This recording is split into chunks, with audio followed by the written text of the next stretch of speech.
उस दिन college entrance exam का दिन था। मैंने एक लड़की को बचाया, लेकिन बदले में मुझ पर लगा यौन उत्पीड़न का आरोप। परीक्षा हॉल से बाहर निकलते ही पूरा इंटरनेट मेरे खिलाफ था। सोशल मीडिया पे एक वीडियो डाल दिया कि बिस्तर पर बैठकर रोते हुए बोल रही थी, जब मैं बेहोश थी उसने मेरे साथ गलत किया। कोई भी लड़की अपनी इज्जत दांव पर लगाकर झूठ नहीं बोलती। पुराना बस स्टॉप था, कैमरा नहीं था, सुबह जल्दी का वक्त था, कोई गवाह भी नहीं था। बस एक ही लाइन शर्म के खंबे से बंध गया। मेरी माँ नर्स थी, उसका अपमान हुआ। पिताजी की रोटेटिंग हॉटपॉट की दुकान थी, उसको तोड़ दिया गया। मैंने सब सहा, डर और गुस्से को दबाकर कैसे तैसे 58 अंक लेके आया। और चाहे तो मैं क्लियर कर सकता था आईआईटी एम्स जैसे टॉप कॉलेज। उसके बाद वो लड़की ने अस्पताल की छत से कूदकर अपनी जान दे दी। उसके माँ बाप ने हम पर 20 लाख का मुकदमा ठोक दिया। हमारी सोसाइटी में बैनर लगाए, हमें इंसाफ दो। मेरे माँ बाप नींद से तड़पते रहे। एक दिन मेरे पेरेंट्स जब किसी की डिलीवरी देने जा रहे थे तो एक ट्रक ने उन्हें कुचल दिया। भीड़ ने मुझे घेरा। जैसे तैसे मैं भागा। घर की सीढ़ियों पर किसी ने तेल डाल दिया था। मैं गिरा, चश्मा उड़ गया था। धुंधली आंखों से देख सामने की पड़ोसन मूली तेल का डब्बा हाथ में लिए मेरी आंखों में नफरत से देख रही थी। और मैं मर गया। मैं फिर जी उठा। उसी सुबह उसी रास्ते पर बस स्टॉप से महज 50 मीटर दूर दीवार के उस पार पहले पहले मांस का साया दिखा। लेकिन मैंने उधर देखा भी नहीं। मैंने दीवार से झांकती एक गुलाब की कली तोड़ी, कॉलर में लगाए, ईयरफोन लगाए और इंग्लिश में कुछ पढ़ने लगा था। रास्ते में एक छोटी सी पत्थर की शेर की मूर्ति थी। मैंने ठोकर मारी, वो उड़कर नाली में जा गिरी। मैं नाली में कूद गया उसे ढूंढने। एक झाड़ी ने आंख में लगा दिया। चश्मा उतार कर बैग में रख लिया। नाली में पत्थर थे, सूखे पत्ते थे। मैंने सारे पत्ते निकाले, उन्हें बड़े से छोटे धूप में चमक रहे थे, जैसे हीरो खींची और स्नैपचैट पे डाली। एक दिल के आकार का पत्थर चुना, टिश्यू से पोंछा, धूप में उठाया और जोर से पढ़ा। टैग। पढ़ते पढ़ते गाने लगा, गाते गाते रो पड़ा। मोड़ पर एक चमेली का पेड़ था, लोहे की जाली के ऊपर एक बगीचा। एक बुजुर्ग चाचा जी फूलों को पानी दे रहे थे। छत के नीचे गोल कैमरा मेरी तरफ था। मेरे ईयरफोन उतारे जोर से बोला, चाचा जी आपके चमेली के फूल कितने महकते। चाचा जी मुस्कुराए, जाली से मुझे फूल दिए। अरे तुम परीक्षार्थी हो क्या। मैं बोला, हाँ चाचा जी, परीक्षा देने जा रहा हूँ। जाओ बेटा, जीत हो, बड़ा नाम करो। उन्होंने मेरे कॉलर को गुलाब देखा और चमेली के और भी फूल दे दिए। अब मेरे हाथ में दर्जन भर चमेली के फूल थे। तभी कुछ रिटायर्ड आंटियाँ आई, थैले और टोकरियाँ लिए।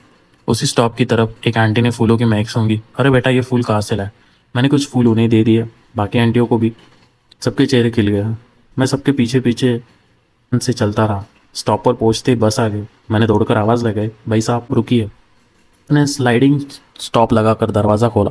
मैं चढ़ गया पीछे पीछे वाली बाई साइड की खिड़की वाली सीट। ईयरफोन लग गए, दरवाज़ा खुला रहा, लेकिन कोई नहीं चढ़ा। आंटी आपस में बात करती रही परीक्षा की। दरवाज़ा बंद हुआ, बस चली। बस के स्टॉप के निकलते निकलते एक सफ़ेद वाली नानी ने ज़मीन पर कुछ देखा। पहली मांस का गिरा हुआ फ़ोन, फिर नानी की चीख। एक आंटी घबरा कर गिर पड़ी, बाकी दौड़ी। पहली बार हरे झाड़ों में गिरी पड़ी थी, कीचड़ से सनी, चेहरा नीला। और मैंने एक बार भी पीछे नहीं देखा। फिर उसके बाद में भाग 3 दिखाया गया, मन की आवाज़।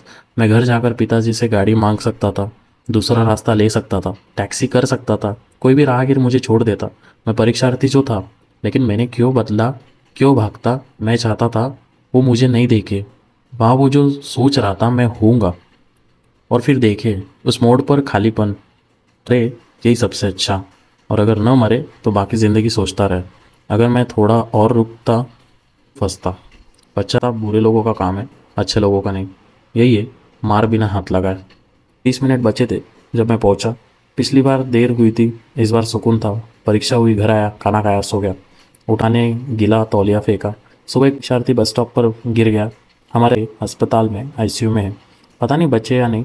पिताजी, हाँ मैंने भी सुना। बेचारा, इतनी छोटी उम्र में बेटे के सामने मत बोलो, डर जाएगा, ऐसा उसकी माँ बोलती। मेरे माँ बाप कितने भले हैं, उन्हें क्या पता पिछले जन्म में इसी ने हम सबको तबाह किया था।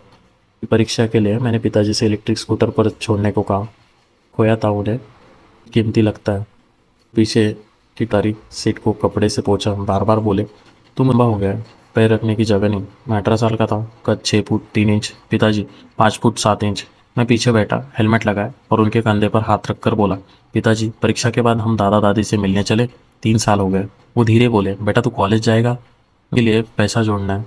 मैंने उनके चौड़े कंधे पर माथा टिकाया। घर आई, पैसा तो कभी भी कमाएंगे पिताजी, लेकिन ये वाली गर्मी बस एक बार आती है। और हम तीनों साल से नहीं गए। पितु के फिर मुस्कुराए कान तक, ठीक है आज माल आया है, कल बेचेंगे, परसों घर चलते हैं, दादा दादी भी खुश होंगे। परीक्षा हॉल में घुसते वक्त मुड़कर देखा, पिताजी स्कूटर को थामे खड़े थे, प्यार भरी नज़रों से मुझे देख रहे थे। आंखें जलने लगी। मैंने मुट्ठी बांधी उन्हें दिखाई, जाओ मैं कर लूँगा। परीक्षा शानदार रही, मैं वैसे भी टॉपर था, टीचर्स का सपना। अगर पहले वाला किस्सा न होता तो मेरा भविष्य सुनहरा था। शाम को पिताजी लेने आए, गर्मी लगी, पूछा गर्मी लगी, थके हो, भूखे हो? बस खोलकर पानी दिया, मैंने पिया, आँख में मिचली, बस अभी तो बस सोना है। पिछले जन्म में उस घटना के बाद एक रात भी ठीक से नहीं सोया था और 2 दिन परीक्षा भी दी थी। अब पलकें झुक रही थी। अंत सवाल। घर पर माँ रात की शिफ्ट पर थी, पिताजी खाना बना रहे थे। नहाया, बाल सुखाए, कमरे में आया, फ़ोन खोला, इंटरनेट शांत था।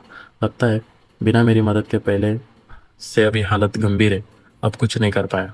लेकिन उसके घर वाले बड़े पेचीदा है, मुसीबत अभी भी आ सकती है। एक बात, न मैं उसे कैसे पता था कि मैं उससे जाऊंगा। वो सब सोचा समझा था।